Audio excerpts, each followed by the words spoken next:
गणपति की सेवा मंगल मेवा, सेवा से सब विघ्न टरे।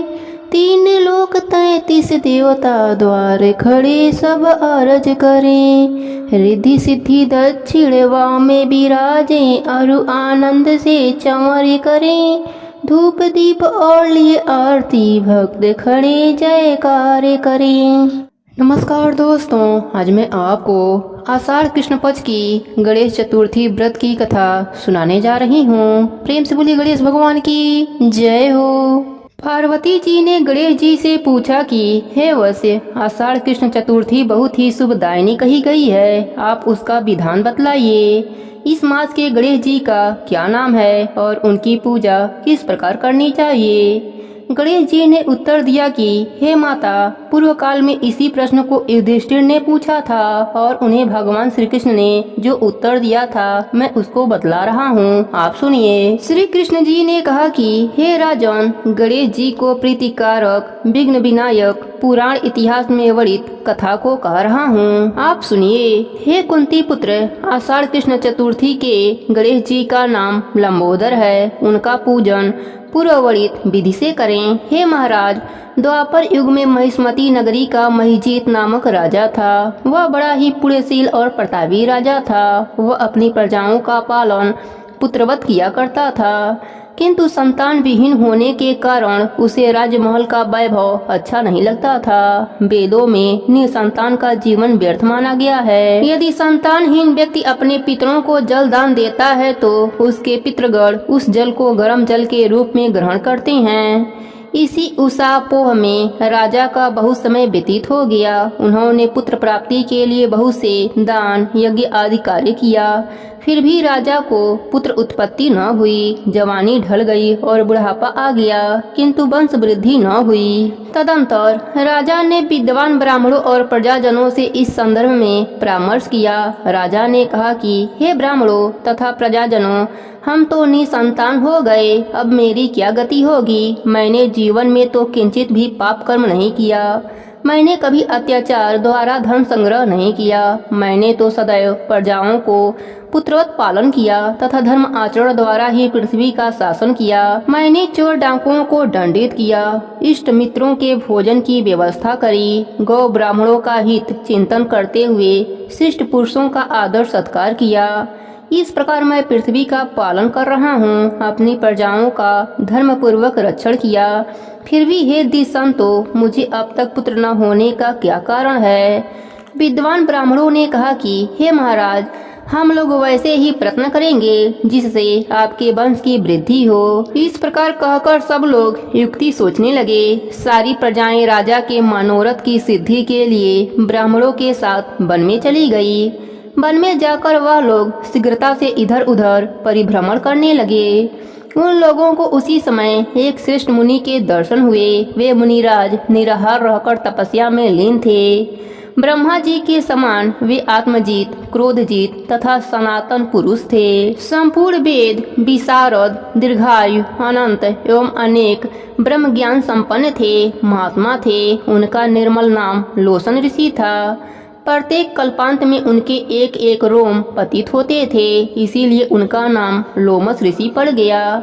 ऐसे त्रिकालदर्शी महर्षि लोमस का उन लोगों ने दर्शन किया। सब लोग उन तेजस्वी मुनि के पास गए। उचित प्रार्थना एवं प्रणाम आदि के बाद सभी लोग उनके समक्ष खड़े हो गए। मुनि के दर्शन से सभी लोग प्रसन्न होकर परस्पर कहने लगे कि हम लोगों को सौभाग्य से ही ऐसे मुनि के दर्शन हुए। इनके उपदेश से हम सभी का मंगल होगा।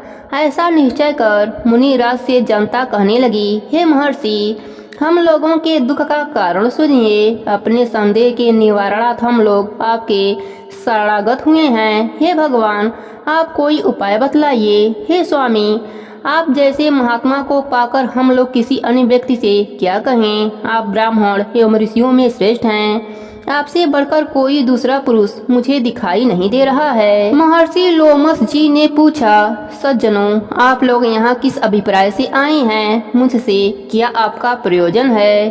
स्पष्ट रूप से कहिए, मैं आपके सभी संदेहों का निवारण करूँगा। हम आपके कल्याण की भावना रखते हैं। तपस्वियों की तपस्या केवल परोपकार के लिए ही होता है।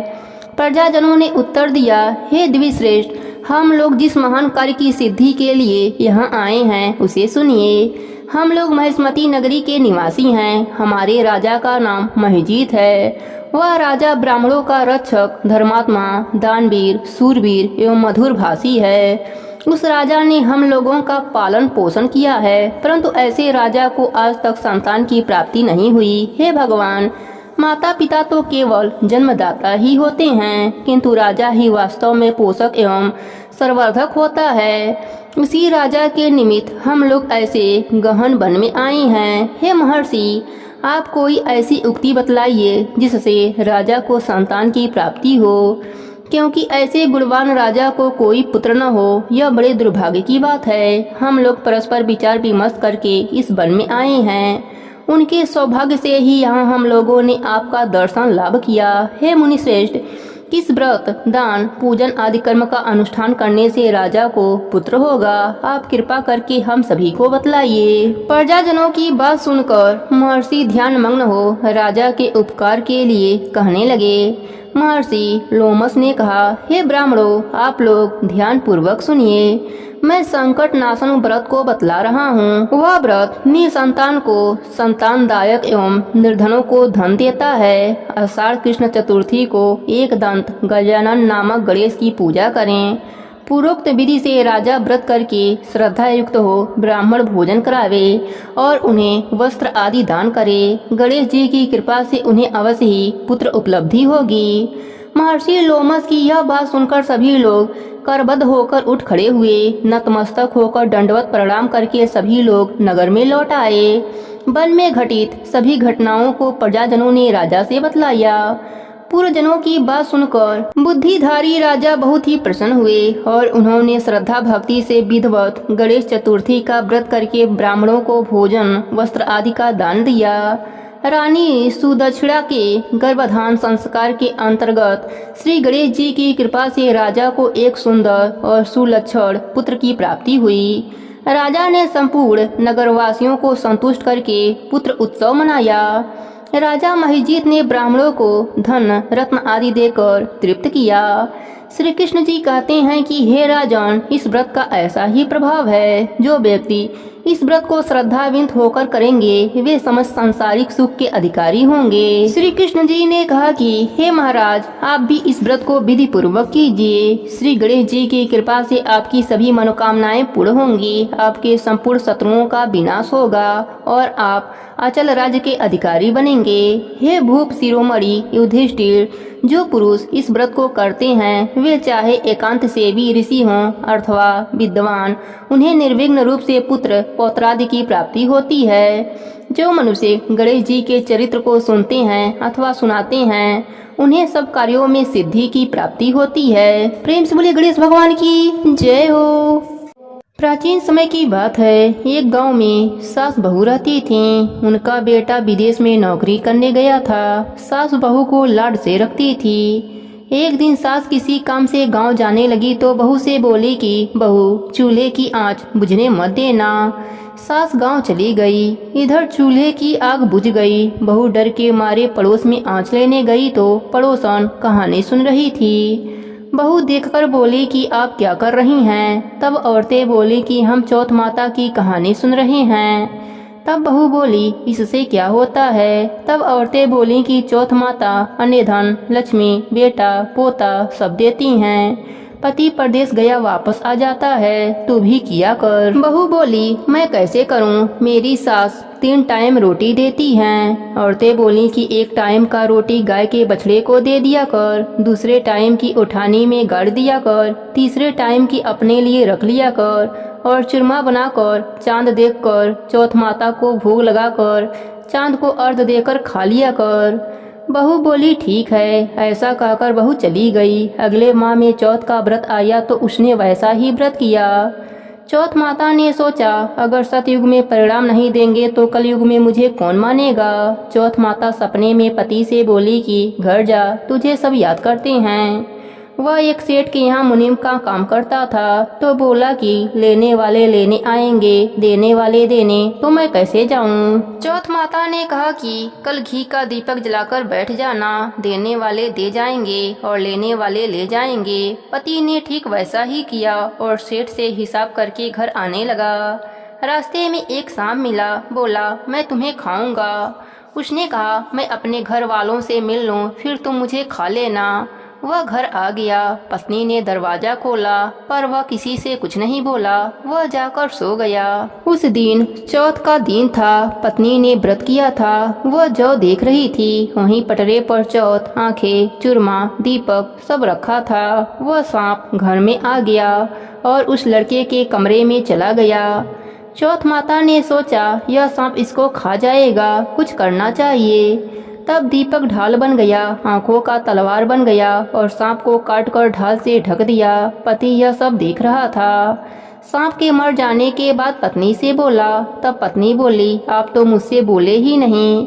तब पति बोला, क्या बोलता, यह देख मेरा काल मेरे साथ आया था, वह मर गया।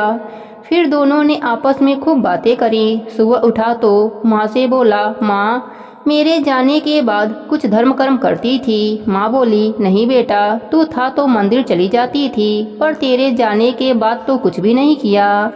फिर उसने कहा, बहू से पूछो। माँ बोली, यह क्या करेगी, इसको तो मैं 3 समय खाना देती थी। बहू ने कहा, मैं करती थी। सास बोली, क्या करती थी। बहू बोली, मैं चौथ का व्रत करती थी। सास ने कहा, क्या सबूत है। वह बोली कि बछड़े से पूछ लो। बछड़ा ने मुंह खोला तो मुंह में से हीरे मोती झरने लगे। फिर बहू बोली, उठानी में देख लो। उठानी को खोद कर देखा गया तो रोटी की जगह सोने चांदी के ढेर मिले। तीसरे बनिए से पूछ लो। बनिए की बात भी सही निकली। सास बोली, क्या चौथ माता ऐसी हैं। बहू बोली, हाँ, चौथ माता सबका भला करती हैं, सुख सौभाग्य देती हैं, सबकी रक्षा करती हैं। हे चौथ माता, जिस प्रकार आपने बहू पर अपनी कृपा करी, वैसे ही अपने सभी भक्तों पर अपनी कृपा बनाए रखना, सबके व्रत को पूर्ण करना।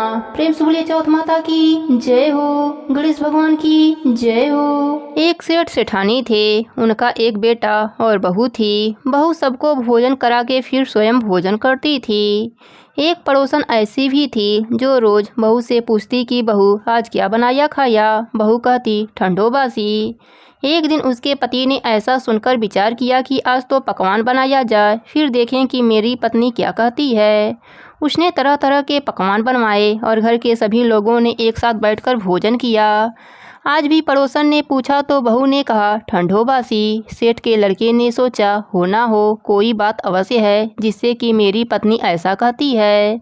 उसने पत्नी से पूछा, तुम रोज ठंडो बासी खाया ऐसा क्यों कहती हो, जबकि हम सब ने एक साथ बैठकर कई तरह के पकवान खाए। उसकी पत्नी बोली, आपने जो खाया वह बाप बूढ़ों की कमाई है। जिस दिन आप कमा कर लाओगे उस दिन मैं समझूंगी कि ताज़ा भोजन कर रही हूँ। अब एक दिन लड़के ने माँ से कहा, माँ मैं बड़े शहर में कमाई करने के लिए जा रहा हूँ। माँ बोली, बेटा अपने पास इतना धन है कि खाया नहीं खुटेगा।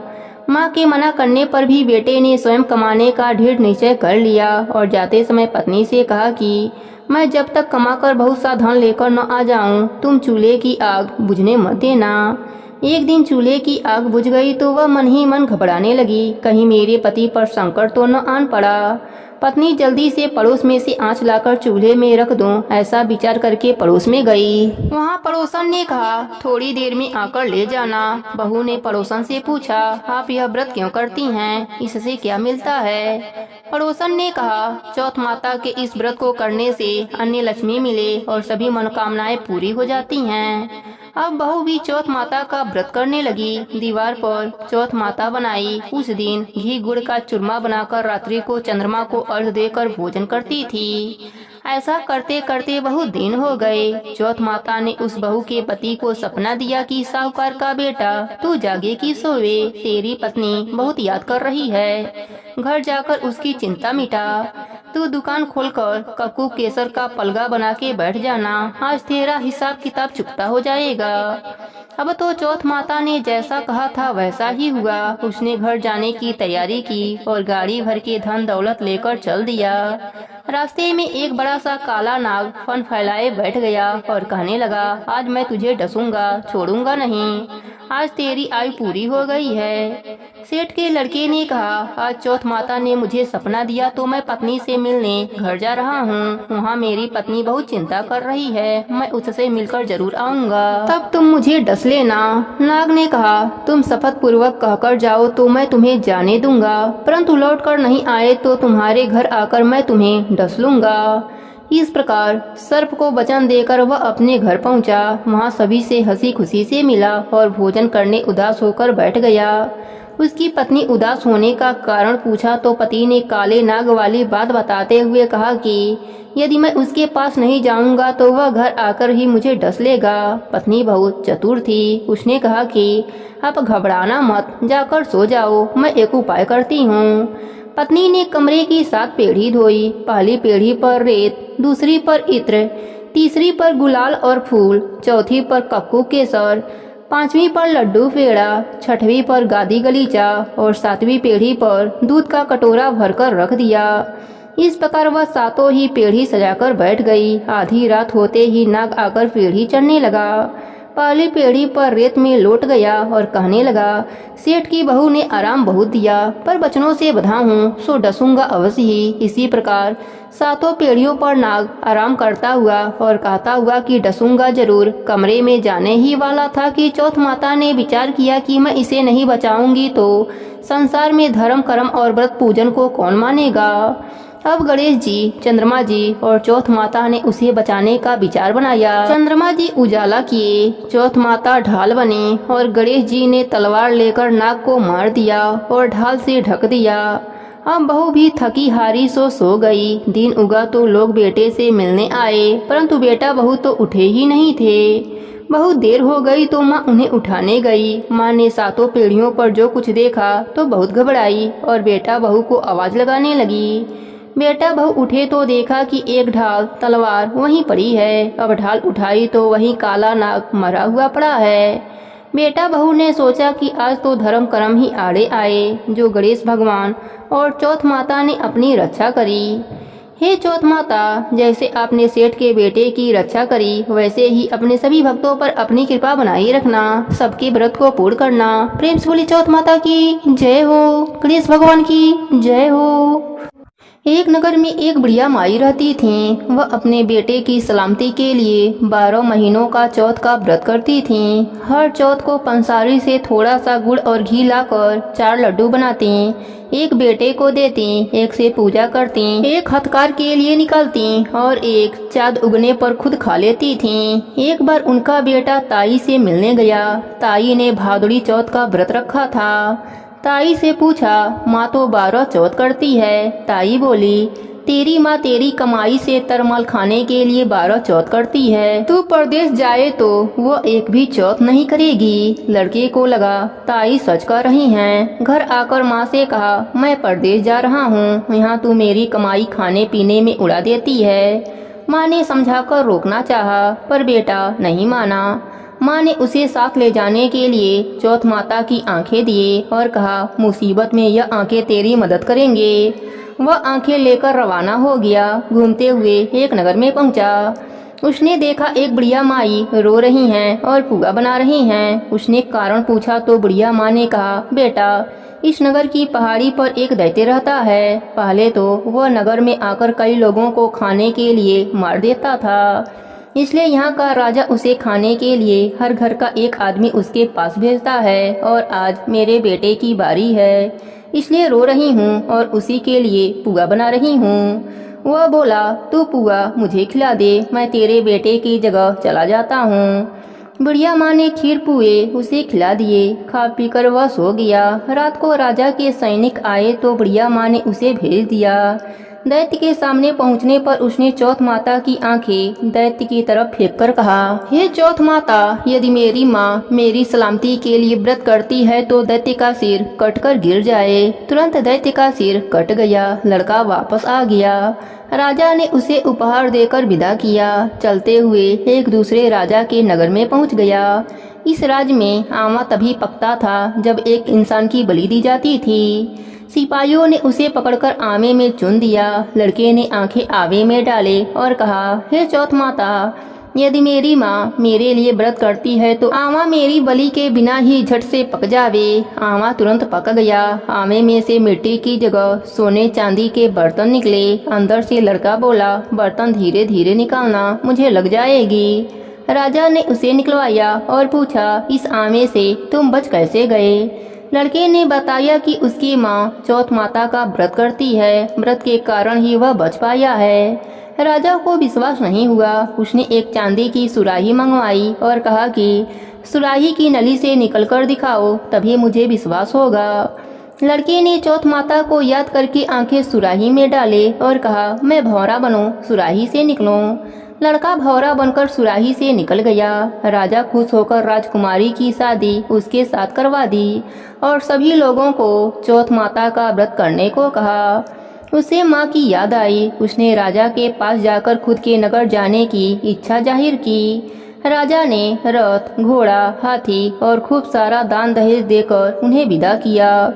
चौथ के दिन अपने नगर पहुंचा। वह अकेला पंसारी के यहाँ माँ का इंतजार करने लगा। सोचा, चौथ का दिन है तो माँ यहाँ जरूर आएगी। थोड़ी देर बाद लकड़ी टेकती हुई माँ आती दिखी। उसकी माँ की आंखों में जाले आने के कारण दिखना कम हो गया था। लड़के ने जानबूझकर अपना पैर लकड़ी में लगा दिया। कहने लगा, बलरे पूत काटी, मेरे पैर में लगा दी। माँ ने उसे नहीं पहचाना। कहने लगी, भैया, मुझे चाहे कितनी भी गाली निकाल लो, पर मेरे बेटे को कुछ मत कहना। बेटा माँ के चरणों में गिर पड़ा। कहने लगा, माँ, मैं तेरा ही बेटा हूँ, मुझे माफ कर दो। माँ ने उसे गले से लगा लिया। नगर के लोगों ने विश्वास नहीं किया कि वह उसी का बेटा है। बुढ़िया माँ ने चौथ माता को याद करके कहा कि, हे चौथ माता, यदि मैं अपने बेटे के लिए व्रत करती हूँ तो मेरे स्तन में दूध भर जावे और उसकी धार मेरे बेटे के मुंह में गिरे। माँ के स्तन से दूध की धार निकलकर बेटे के मुंह में गिरने लगी। लोग चौथ माता की जय जयकारा लगाने लगे। उस नगर के सभी लोग चौथ माता का व्रत करने लगे। हे चौथ माता, जैसे आपने बुढ़िया माई और उनके बेटे की सहायता करी, वैसे ही हमारी भी करना। अपने सभी भक्तों पर अपनी कृपा बनाए रखना। प्रेम से बोली चौथ माता की जय हो। गणेश भगवान की जय हो।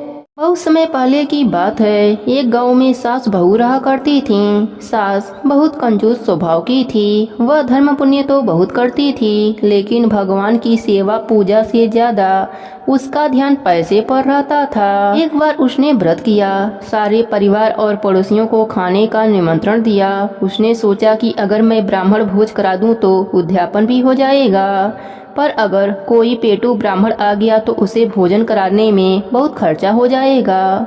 उसने अपने बहू से कहा कि मुझे एक ब्राह्मण को जिमाना है। तुम एक काम करो, कोई छोटा लड़का देखकर न्योता देकर आ जाओ और एक व्यक्ति की रसोई ज्यादा बना लेना। बहू घर से बाहर गई। कुछ दूर पर ब्राह्मण के लड़के गेम खेल रहे थे। बहू ने उन्हीं में से एक को बुलाकर कहा कि तुम 12 बजे हमारे घर पर भोजन करने आ जाना। लड़के ने कहा, मेरा नाम गणेशा है, तुम मुझे गणेशा गणेशा पुकारना, मैं उसी समय आ जाऊंगा। बहू ने घर जाकर रसोई में खाना बनाया। उसके बाद वह घर के बाहर गई। कुछ दूर आकर उसने ब्राह्मण बालकों को खोजा, पर उसे कोई नहीं मिला। फिर बहू को बालक का कहा याद आया और उसने गणेशा गणेशा पुकारा। तब अचानक से वह बालक बहू के सामने आ गया। बहू उसे घर लेकर आई और कहा, ब्राह्मण देवता, आप हाथ मुंह धो लो। फिर बहू ने सुंदर थाली में भोजन सजाकर उस बालक के सामने रख दिया। सास छोटे से ब्राह्मण को देख बड़ी खुश हो रही थी। साथ ही मन में सोच रही थी कि बड़े ही कम खर्च में ब्राह्मण भोजन हो जाएगा। उस बालक ने पूरा भोजन समाप्त कर दिया। फिर और भोजन लाने को कहा। वह खाता ही जा रहा था, उठने का नाम ही नहीं लिया। धीरे धीरे वह बालक पूरे घर और मेहमानों का भोजन चट कर गया। सास बहू को मन ही मन कोस रही थी कि कैसे को न्योता दिया। पर अब क्या किया जा सकता था। भोजन करने के बाद उस लड़के ने दक्षिणा में चांदी का सिक्का मांगा। यह बात सुनकर बहू का बुरा हाल हो रहा था। उसके पास चांदी का सिक्का नहीं था। बहू सास के पास सिक्का मांगने आई। सास ने उसे 2-4 बातें सुनाकर चांदी का सिक्का यह सोचकर दे दिया कि अगर दक्षिणा नहीं दिया तो ब्राह्मण भोजन का पुण्य हमें नहीं मिलेगा। बहू ने ब्राह्मण बालक के पांव पूजे और सिक्का देकर उसे विदा किया। जैसे ही वह बालक विदा हुआ तब सास बहू ने मुड़कर घर के भीतर देखा। घर में खूब हीरे मोती चमक रहे थे। सास बहू दोनों धन देखकर बहुत खुश हुईं और बोलीं, गणेश जी का हम पर कृपा हुआ है। हमारे धन्य भाग जो हमारे घर गणेश जी भोजन करने पधारे। हे गणेश जी महाराज, जैसे आपने सास बहू पर अपनी कृपा करी वैसे ही अपने सभी भक्तों पर अपनी कृपा बनाए रखना। सबके व्रत को पूर्ण करना। कहानी अधूरी हो तो पूरी करना, पूरी हो तो मान रखना। प्रेम से बोले गणेश भगवान की जय हो, भोलेनाथ की जय हो, पार्वती माता की जय हो, विष्णु भगवान की जय हो।